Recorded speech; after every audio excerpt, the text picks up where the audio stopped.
और सबसे पहले आज की बड़ी खबर आरबीआई से। आरबीआई ने सिस्टम में लिक्विडिटी को बढ़ाने के लिए बड़े कदमों का ऐलान किया है। आरबीआई 3 चरणों में 60,000 करोड़ रुपए के गवर्नमेंट सिक्योरिटीज का ओपन मार्केट ऑक्शन करेगा। आरबीआई के कदमों का क्या होगा असर, ये बताने के लिए हमारे साथ जुड़े हैं यतीन मोता। बताएं यतीन, क्या क्या कदम उठा रही है आरबीआई और किस तरीके से लिक्विडिटी बढ़ाने में इससे मदद मिलेगी? देखिए, ये बहुत बड़ा कदम माना जाता है आरबीआई की तरफ से, क्योंकि पिछले दिन जो डेटा पॉइंट सजेस्ट कर रहे थे वो सिस्टम में 2.5 से 3 लाख करोड़ रुपए तक की लिक्विडिटी डेफिसिट की बातें कर रहे थे। तो कहीं ना कहीं सिस्टम में लिक्विडिटी कम होने के कारण चिंताएं थी और उस चिंताओं को एड्रेस करने के लिए आज आरबीआई ने बड़ा ऐलान किया है। आरबीआई की जो बैठक होने वाली है फरवरी अगले महीने, उसके अंदर रेट कट की संभावनाएं थी, लेकिन ये रेट कट की मीटिंग के पहले ही एक बड़ा लिक्विडिटी मेजर जो है आरबीआई ने लिया है, जिसके तहत 3 चीजें वो करने वाले हैं।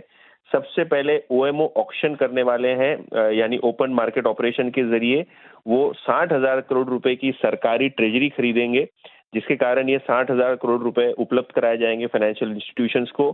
30 जनवरी, 13 फरवरी और 20 फरवरी को ये कुल मिला के आरबीआई की तरफ से ऑक्शन होने वाले हैं।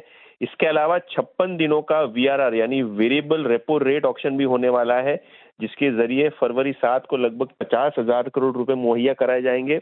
इसके अलावा तीसरा जो अहम मुद्दा है वो है डॉलर स्वैप ऑक्शन, जहां $5 बिलियन यानी लगभग 40,000 करोड़ रुपए और भी सिस्टम में जो है लाए जाएंगे।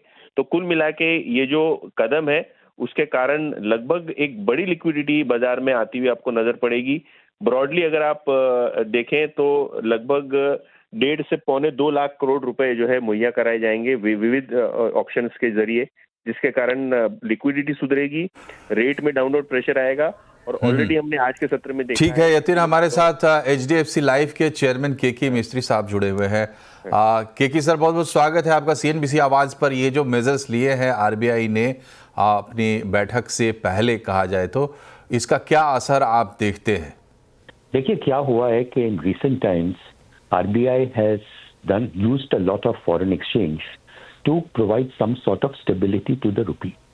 Now the way they been doing it is they been selling dollars in the system, and when they sell dollars they pull out liquidity from the system. So because liquidity level in the system is low, liquidity system में कम है, लगभग 2.5 से 3 लाख करोड़ की deficit है, there is a need to inject liquidity into the system. So I think it's a very appropriate measure, very correct measure. It will help in bringing back the liquidity into the system, which for the last, I would say, long time has been under a lot of stress. जी KK sir, एक सवाल ये भी यहाँ लोगों के मन में उठ रहा है कि चूंकि मीटिंग होने वाली है एमपीसी की, तो इसको क्या माना जाए, उससे पहले रेट कट से पहले एक पुश है या उसका विकल्प भी हो सकता है आरबीआई की नज़र में? देखिए, रेट कट होगा कि नहीं होगा वो तो डिबेटेबल पॉइंट है, क्योंकि रेट कट होना चाहिए मेरे हिसाब से। पर रेट कट करने से डॉलर में इतना स्ट्रेंथ आया है ग्लोबल मार्केट्स में कि अगर आपने रेट कट किया तो डॉलर पर और प्रेशर आ सकता है, रूपी डॉलर रेट पे और थोड़ा प्रेशर आ सकता है। सो करे नहीं करे मालूम नहीं, but liquidity infusion is far more important. ने ये ओएमओ ऑप्शन से लिक्विडिटी इन्फ्यूज किया है लगभग सब मिला के 1.5 लाख करोड़ के आसपास over a period of time. But it is possible कि वो के आरबीआई में also do a CRR cut and infuse more liquidity at the time of the credit policy. वो देखना है, we should watch and see. जी, तो हमें इंतज़ार करना चाहिए, अभी कोई नतीजा नहीं निकालना चाहिए। आपका बहुत बहुत शुक्रिया केके सर हमसे जुड़ने के लिए। यतीन, आपका भी बहुत बहुत शुक्रिया। पढ़ते हैं खबरों में आगे और बात करते हैं बजट से जुड़ी खबरों की।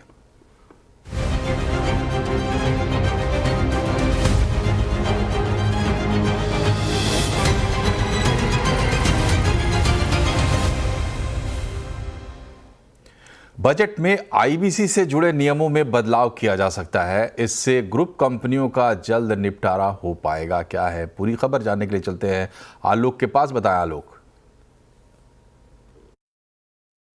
बिल्कुल, देखिए, दिवालिया कानून यानी कि आईबीसी कोड के तहत जल्द ही ग्रुप इंसॉल्वेंसी के नॉर्म्स को इंट्रोड्यूस किया जा सकता है। सीएनबीसी आवाज को सूत्रों से जानकारी मिली है कि इस बार बजट में ग्रुप इंसॉल्वेंसी का ऐलान किया जा सकता है, जिसके जरिए जितनी भी ग्रुप कंपनियां होती हैं उनके रिजोल्यूशन में तेजी लाई जा सकेगी।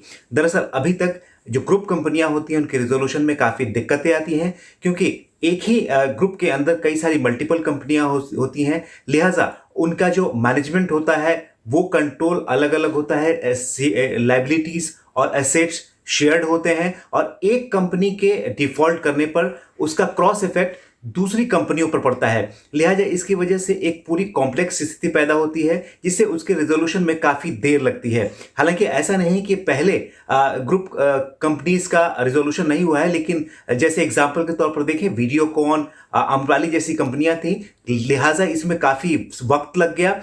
इसीलिए सरकार चाहती है कि जल्द से जल्द इस ग्रुप इंसॉल्वेंसी को इंट्रोड्यूस किया जाए, ताकि नए नॉर्म्स के तहत इनके रिजोल्यूशन प्रक्रिया में तेजी लाई जाए। सबसे बड़ा फायदा इसका ये होगा कि जो एसेट्स का वैल्यू इरोजन होता है इससे रुक सकेगा, क्योंकि जितनी जल्दी रिजोल्यूशन होगा जो क्रेडिटर्स को एसेट्स के वैल्यू को मैक्सिमाइज करने में मदद मिलेगी। साथ ही साथ अलग अलग जगहों पर अलग अलग लेवल पर जो रिजोल्यूशन की प्रक्रिया चलती है उसमें टाइमलाइंस अलग अलग होती हैं, लिहाजा जो आईबीसी के तहत तय समय सीमा है उसके तहत इसका निपटारा हो सकेगा। जो हमें जानकारी मिल रही है कि इस ग्रुप इंसॉल्वेंसी के नॉर्म्स को इस बार बजट सेशन में या अगले इसके मॉनसून सेशन में इंट्रोड्यूस किया जा सकता है।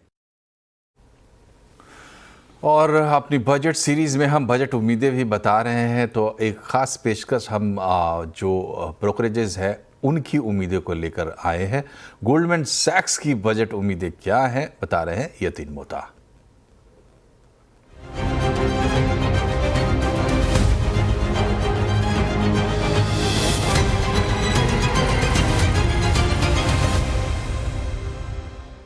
सारे के सारे ब्रोकरेजेस ऑन एन कंसेंसस ये एक्सपेक्ट कर रहे हैं कि जो फिस्कल डेफिसिट का टारगेट है FY 26 के लिए वो 4.5% के नीचे रह सकता है। जहाँ तक कि गोल्डमैन का सवाल है, उनको लगता है 4.4% के आसपास आपको FY 26 का फिस्कल डेफिसिट लेवल आता हुआ नज़र पड़ेगा। और अगर हम ओवरऑल बात करें, जो केपेक्स ग्रोथ है इस साल वो लगभग 13% के आसपास रहनी चाहिए। तो 4.4% या 4.5% के आसपास का फिस्कल डेफिसिट टारगेट और लगभग 13-14% का केपेक्स टारगेट जो है सरकार का, ये ब्रॉडली सारे ब्रोकरेजेस का कंसेंसस व्यू है। हालांकि गोल्डमैन का मानना ये है कि सरकार का जो फोकस है वो मैन्युफैक्चरिंग सेक्टर पे ज़्यादा होना चाहिए इस बजट में, क्योंकि जॉब क्रिएशन की एक बड़ी विंडो वहाँ मिल सकती है, चाहे वो PLI स्कीम्स हो, चाहे वो प्रमोशन स्कीम्स हो, सभी तर्ज पे शायद आपको एक बड़ा माहौल बनाती हुई दिखे सरकार इस बजट के माध्यम से। इसके अलावा जो MSMEs हैं इनको भी सपोर्ट करने की फिर से एक बार आन पड़ी है, क्योंकि ओवरऑल हमने देखा है कि जो मिडिल क्लास है इसको MSMEs के ज़रिए भी एक बेनिफिट कराया जा सकता है। तो MSMEs के लिए जो क्रेडिट गारंटी स्कीम्स हैं या जो लोन स्कीम्स हैं इसको सरकार फिर से एक बार बढ़ावा दे सकती है, यहाँ आवंटन बढ़ सकता है। इसके अलावा रूरल हाउसिंग पे सरकार का बड़ा फोकस रहा है। ऑब्वियसली इंफ्रास्ट्रक्चर सेक्टर से लेके सीमेंट सेक्टर से लेके काफ़ी सारे सेक्टर्स को बेनिफिट करता है, तो रूरल हाउसिंग शायद एक बार इस बजट में एक बड़ा ऐलान हो सकता है, ऐसा गोल्डमैन का मानना है। और वेलफेयर ट्रांसफ़र स्कीम्स हैं, सब्सिडीज़ हैं, रूरल स्पेंडिंग है, इस बजट में शायद यहाँ फोकस बढ़ता हुआ दिखाई देगा। तो नौकरियों के अलावा शायद ग्रामीण इलाके एक फोकस एरिया है जो सरकार इस टाइम बड़ा कर सकती है बजट में। दिसंबर की रिपोर्ट में गोल्डमैन ने कहा ही था कि 27,000 का निफ्टी का उनको टारगेट दिखता है। तो शायद अगर बजट में एक ग्रोथ की बात हो, एम्प्लॉयमेंट की बात हो, तो शायद गोल्डमैन सैक्स यहाँ फिर से एक बार इंडिया पे बुलिश होता हुआ नजर पड़ सकता है। और बजट में क्या चाहते हैं चार्टर्ड अकाउंटेंट बनने वाले छात्र, इस पर स्टूडेंट से बात की हमारे संवाददाता असीम मनचंदा ने। वित्त मंत्री निर्मला सीतारमण 1 फरवरी को बजट पेश करेंगी। वैसे तो बजट का इंतजार सबको रहता है, लेकिन इस वक्त हम ICA के स्टूडेंट के साथ हैं जो आगे चल करके चार्टर्ड अकाउंटेंट बनेंगे। उनकी क्या राय है, वो किस तरह का बजट चाहते हैं, क्या वो टैक्स में किसी तरह का सिंप्लीफिकेशन चाहते हैं, तो आइए उनसे ही पूछ लेते हैं। मैंने सुना है अभी एग्रीकल्चर पे जो टैक्स लगने वाला है, तो at my point of view I think that agriculture पे टैक्स नहीं लगना चाहिए। और हमें भी ऐसा लग रहा है कि शायद टैक्स स्लैब जो है वो इंक्रीज होंगे। जैसे कि हम लोग अभी पढ़ते हैं, 2 रिजीम पढ़ते हैं हमारे में से, ओल्ड टैक्स होता है, न्यू टैक्स होता है। हमारी बहुत ज़्यादा डिफिकल्टी होती है कि हम कौन से टैक्स को ज़्यादा अपनी तवज्जो दें कि हम किस में टैक्स दें।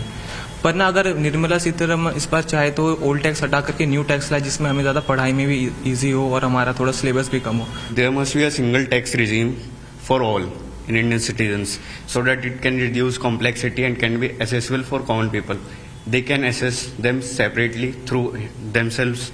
They don't need anyone to reduce their complexity and can be accessible for them. पहली बात तो हमको जो है इस चीज़ पे ध्यान देना होगा कि हमें जो है एफआईज की सेलिंग्स काफ़ी ज़्यादा मार्केट में हो रही है, मार्केट अनस्टेबल हो रहा है और काफ़ी ज़्यादा जो है हमारे मतलब कि फॉरेन जो इंडस्ट्रीज लाइक हिडनबर्ग के काफ़ी ज़्यादा रिपोर्ट्स आ रहे हैं कि हमारे जो है कि उस पे कंपनीज़ पे हमारे इंडियन कंपनीज़ पे जो काफ़ी ज़्यादा वो लगा रहे हैं, सैंक्शंस लगा रहे हैं। और दूसरी चीज़ है कि कमोडिटीज़ की प्राइस काफ़ी ज़्यादा इंक्रीज़ कर जा रही है रैपिड, जैसे हमने अभी हाल में गोल्ड और सिल्वर्स को देखा हुआ है, उनमें गोल्ड और सिल्वर अपने ऑल टाइम हाइस पे चल रहे हैं। पास्ट अगर 5 ईयर के कंपैरिजन किया जाए तो वो अपने ऑल टाइम हाइस पे चल रहे हैं। इस पे हमें ध्यान देना चाहिए, बजट ऐसा लाना चाहिए कि जिसपे कि जो इन चीज़ों को थोड़ा सा नॉर्मलाइज करे। चलिए, जो सीए स्टूडेंट्स हैं वो काफ़ी ज़्यादा कंसर्न्स हैं कि क्या होगा उनके लिए बजट के अंदर, खासतौर पे कि एफआईज की सेलिंग बढ़ रही है, तो उनको भी लेकर के इन स्टूडेंट्स ने अपना कंसर्न दिखाया। उम्मीद है कि वित्त मंत्री आने वाले बजट के अंदर इन स्टूडेंट्स की बात सुनेंगी और उसी तरह का एक रिलीफ मेजर बजट में आपको देखने को मिलेंगे। असीम मनचंदा, सीएनबीसी आवाज। तो अलग अलग वर्गों के बजट से उम्मीदें, बजट डिमांड्स, ऐसे में सीनियर सिटीजन्स क्या चाहते हैं वित्त मंत्री से, आइए जानते हैं। सीएनबीसी आवाज पर लगातार हम बजट यात्रा में बता रहे हैं कि अलग अलग सेगमेंट के लोग वित्त मंत्री से क्या उम्मीद कर रहे हैं आने वाले बजट में, और इसी कड़ी में अब मेरे साथ कुछ सीनियर सिटीजन्स मौजूद हैं। इन्हीं से ही जानते हैं कि इनकी क्या उम्मीदें हैं, क्या मांग है वित्त मंत्री से। सर, सबसे पहले आप बताएं, बजट आने वाला है, 1 फरवरी को बजट पेश होगा, आप क्या उम्मीद कर रहे हैं वित्त मंत्री से? सबसे ज़्यादा ये उम्मीद कर रहे हैं कि हमने अपनी लाइफ सारी कंट्री को दे दिया है या गवर्नमेंट को दे दिया है। No, we are just like a cream, but that should be we should be utilize for that. For living purpose we want some finance in the form of pension और something which government used to give, but that has been stopped now. That used to be give was very less, 1,000, 1,500, 2,000.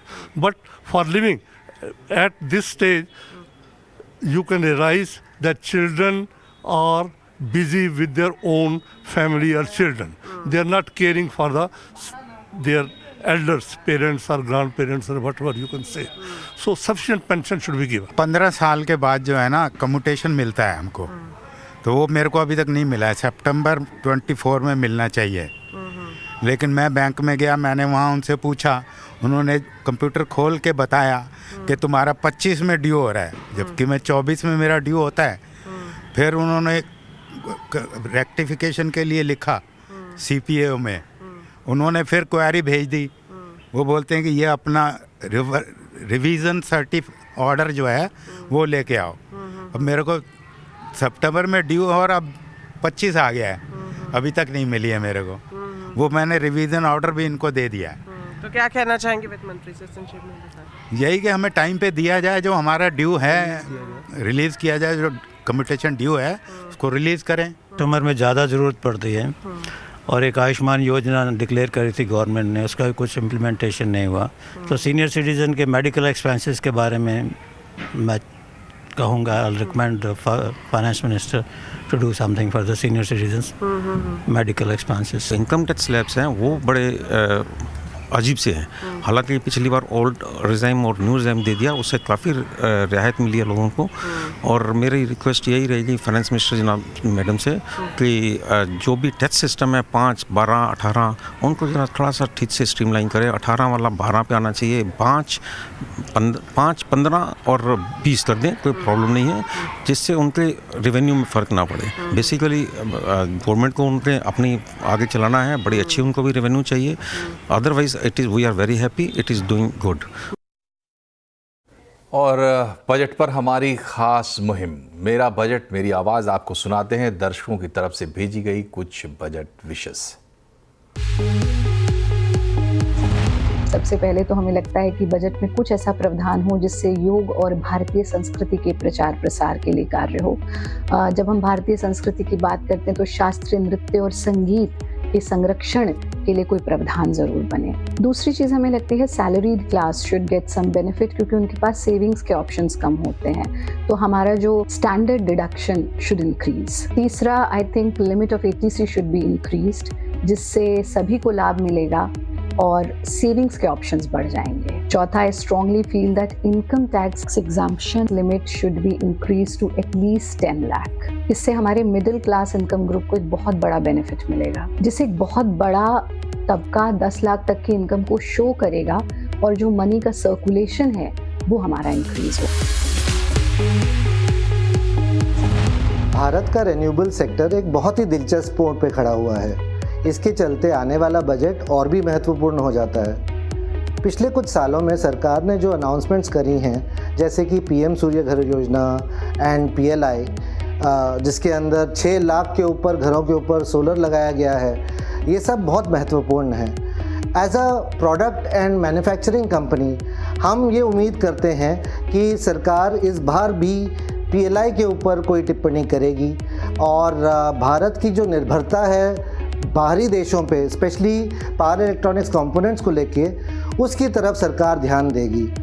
अगर सरकार ऐसे कुछ policy announcements करती है तो निश्चित तौर से सरकार का जो 500 गीगावाट का टारगेट है 2030 तक, वो उससे पहले ही पॉसिबल हो जाएगा। हम लाइक एनी अदर मैन्युफैक्चरर सरकार की आने वाली नीतियों का बेसब्री से इंतज़ार कर रहे हैं। तो अगर आप भी चाहते हैं कि आपकी बजट विश CNBC आवाज़ के ज़रिए वित्त मंत्री तक पहुंचे, तो इसका तरीका बहुत ही आसान है। बस आपको अपने स्मार्टफोन से 90 सेकंड तक का एक वीडियो बनाना है। बेहतर होगा वीडियो आप वर्टिकल मोड में बनाएं, यानी वीडियो बनाते वक्त अपने फ़ोन को ऐसा रखें और इसे HD क्वालिटी सेलेक्ट करके हमें 70452200000 पर व्हाट्सएप कर दें। वीडियो भेजते वक्त अपना नाम और शहर का नाम लिखना ना भूलें। आपका ये वीडियो CNBC आवाज़ के साथ साथ हमारे सोशल मीडिया प्लेटफॉर्म्स पर भी, यानी इंस्टाग्राम, फेसबुक, X और यूट्यूब पर भी पोस्ट किया जाएगा।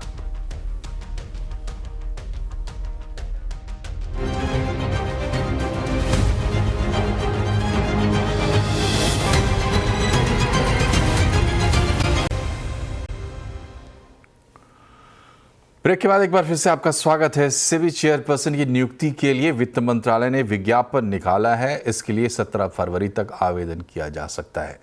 खबर पर एक्सक्लूसिव डिटेल दे रहे हैं लक्ष्मण रॉय। जी हां, अब से लेकर करीब 1 महीने तक सबकी निगाहें इसी बात पर टिकी रहेंगी कि अगला सेबी चेयरमैन कौन बनता है।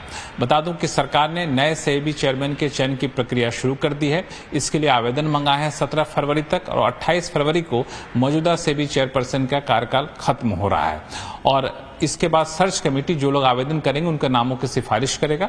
जरूरी नहीं कि जो लोग आवेदन करें उनके नाम की सिफारिश करें, उससे अलग हटकर भी कोई नाम सर्च कमेटी सुझा सकती है और फिर उसके बाद अपॉइंटमेंट कमेटी जो कैबिनेट की होती है वो अंतिम फैसला लेगी सेबी चेयरमैन किसे बनाना है। लेकिन इससे महत्वपूर्ण बात यह है कि सूत्र कह रहे हैं कि कई सारे IAS ऑफिसर जो कि सरकार में अभी केंद्र सरकार की प्रतिनियुक्ति पे हैं, वो भी सेबी चेयरमैन पद के लिए आवेदन यहाँ पे कर सकते हैं और ये इसलिए महत्वपूर्ण है क्योंकि सरकार के भीतर एक बड़ा तबका यह मानता है कि सेबी चेयरमैन का पद एक बार फिर से सरकारी व्यक्ति या फिर कहें IAS के हाथों में जाना चाहिए।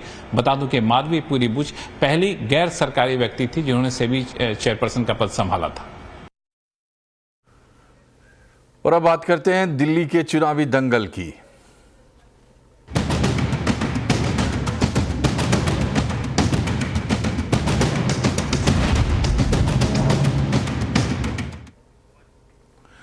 दिल्ली चुनाव के लिए बीजेपी के बाद आम आदमी पार्टी ने अपना घोषणा पत्र जारी कर दिया है। आप संयोजक अरविंद केजरीवाल ने घोषणा पत्र में 15 गारंटियों का ऐलान किया है। इसमें अगले 5 साल में युवाओं को रोजगार देने का वादा किया गया है। इसके अलावा महिलाओं को हर महीने 2100 रुपये, सरकारी और निजी अस्पताल में बुजुर्गों के फ्री इलाज की गारंटी भी दी गई है। पानी के गलत बिल माफ़ किए जाएंगे और हर दिन 24 घंटे पीने का पानी दिया जाएगा। यमुना को साफ करने का वादा किया गया है। जाति कार्ड खेलते हुए केजरीवाल ने दलित समाज के बच्चों को विदेश में पढ़ाई का वादा किया है। इसके अलावा छात्रों को बस में मुफ्त सफर और मेट्रो किराए में विशेष छूट दी जाएगी। दिल्ली में विश्व स्तरीय सड़कों का निर्माण किया जाएगा। पुजारियों ग्रंथियों को हर महीने 18,000 रुपये दिए जाएंगे। किराएदारों के लिए अलग बिजली मीटर लगाया जाएगा। आधुनिक सीवर सिस्टम के निर्माण के साथ नए राशन कार्ड बनाए जाएंगे। केजरीवाल ने ऑटो वालों को बेटी की शादी के लिए 1 लाख रुपए देने का वादा भी किया है ऑटो वालों को 10 लाख का बीमा और उनके बच्चों को मुफ्त कोचिंग दी जाएगी। इसके अलावा सभी RWA को सिक्योरिटी गार्ड रखने के लिए मासिक राशि दी जाएगी। केजरीवाल ने कहा है कि उन्होंने हिसाब लगाकर घोषणाएं की हैं।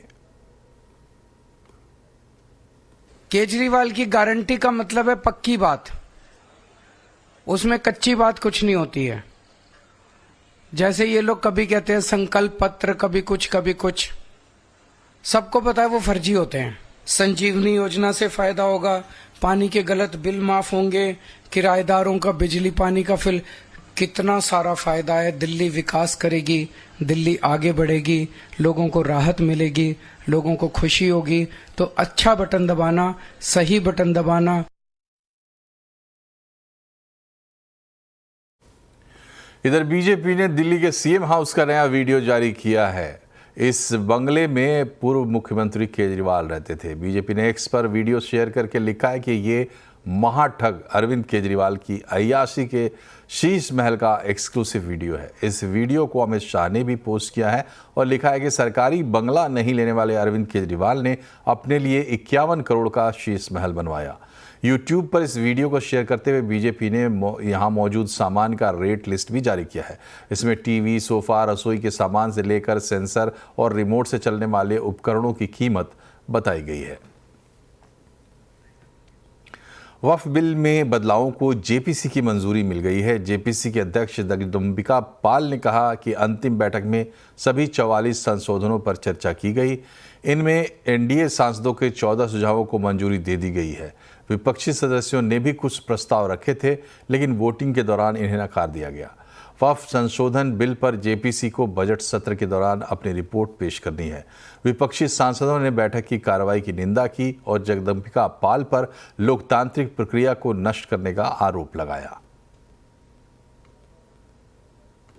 44 संशोधन को JPC को सुपुर्द कर दिया गया था। JPC की आज उस 44 संशोधन पे जो है उस पे एक संशोधन पे चर्चा हुई। इसके पहले हमने 6 महीने के सारे डिटेल डिस्कशंस के बाद सभी सदस्यों से हमने संशोधन मांगे थे। यह हमारी अंतिम बैठक थी कि उस 44 संशोधन पे आप इस पे सहमत हैं या इस पे असहमत हैं। तो सभी सदस्यों के द्वारा, चाहे किसी पक्ष के हों, उन लोगों ने अपने संशोधन दिए थे और आज उसमें जो हमारे कुछ सांसदों के द्वारा दिए गए थे उसमें 14 क्लाजेज पे या 14 संशोधनों में संशोधन स्वीकार हुआ है। Whatever that they have fixed, they have done it. They didn't allow us to speak anything. No rules, no procedure has been followed. Initially, we have said about the documents which have shortcut give us the documents. Also the representation and the comments. All that things have not been supplied to us. Then started clause by clause discussion. We said, let us discuss clause by clause. First, let us discuss. Jagadambika Pal did not allow to discuss at all. और इसी के साथ bulletin में फिलहाल इतना ही, लेकिन आप खबरों पर रहे अपडेट और इसके लिए जुड़े रहे CNBC आवाज़ से हमारे सोशल मीडिया हैंडल्स के जरिए। नमस्कार।